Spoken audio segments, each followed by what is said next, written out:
Mana nggak ada Indonesia gelap. Kita akan menyongsong Indonesia bangkit. Menteri Sekretaris Negara Prasetyo Hadi tak setuju dengan tagar Indonesia gelap yang digunakan massa mahasiswa saat demonstrasi menolak sejumlah kebijakan pemerintah di sejumlah daerah, Senin 17 Februari 2025 kemarin. Prasetyo menghormati massa yang menyampaikan aspirasi lewat demonstrasi. Namun, ia meminta massa aksi tak memainkan narasi yang tidak benar. Hal ini disampaikan Prasetyo di Kompleks Parlemen, Jakarta, Selasa 18 Februari. Itu inilah, ya namanya kebebasan berekspresi, tapi tolong sekali lagi, ya jangan membelokkan apa yang sebenarnya tidak seperti itu. Ia meminta seluruh pihak tetap optimis dan kompak dalam satu barisan membangun Indonesia dengan tujuan yang sama. Prasetyo juga meminta masyarakat memaklumi kinerja pemerintah yang baru memulai kerja-kerjanya setelah dilantik beberapa waktu lalu. Kita sebagai bangsa harus optimis, ya. Harus optimis. Kita ini dalam satu perahu yang sama, dalam satu kapal yang sama, kan gitu. Jadi berilah kesempatan juga, pemerintahan yang dipimpin Pak Prabowo juga baru 100 hari, baru sekian bulan, banyak sekali masalah, tapi Anda perhatikan bahwa kita terus-menerus mencari solusi, kan begitu. Bahwa itu belum bisa menyenangkan seluruh pihak, mungkin ada pihak-pihak yang masih belum bisa menerima. Bagi kami, pemerintah itu biasa.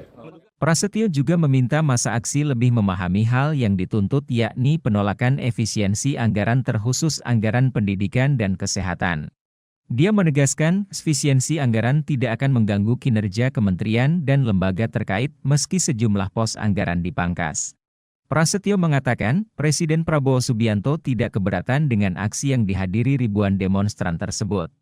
Ia mengklaim, Prabowo telah terbiasa menyampaikan dan menerima aspirasi sejak sebelum menjadi presiden. Adapun tuntutan daripada aksi massa Indonesia Gelap adalah sebagai berikut.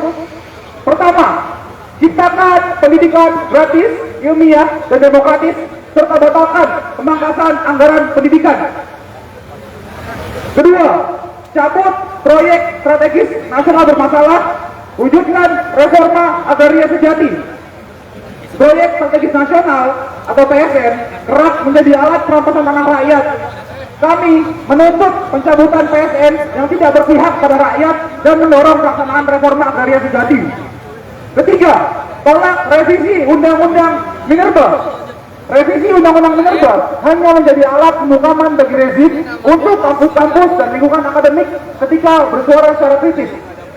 Keempat, hapuskan multifungsi ABRI. Keterlibatan militer dalam sektor sipil berpotensi menciptakan represi dan menghambat kehidupan yang demokratis. Kelima, sahkan rancangan undang-undang masyarakat adat. Masyarakat adat membutuhkan perlindungan hukum yang jelas atas tanah dan kebudayaan mereka. Keenam, cabut instruksi Presiden nomor 1 tahun 2025, yang mana instruksi Presiden ini dinilai sebagai ancaman terhadap bagian-bagian yang justru menjadi kepentingan rakyat, seperti pendidikan dan kesehatan. Ketujuh, evaluasi total program makan bergizi gratis.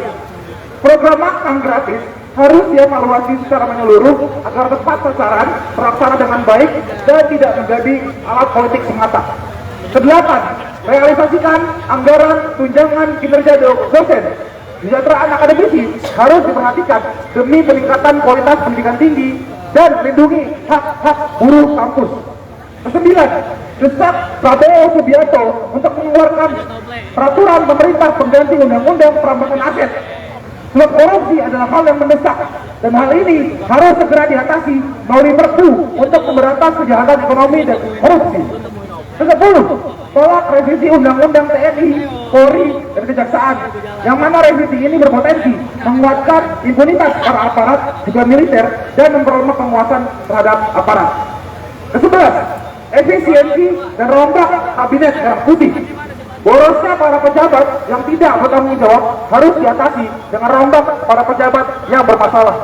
Ke-12, tolak revisi peraturan Dewan Perwakilan Rakyat tentang tata tertib, yang mana revisi saat ini sangat bermasalah dan bisa menimbulkan kesewenang-wenangan dari lembaga DPR.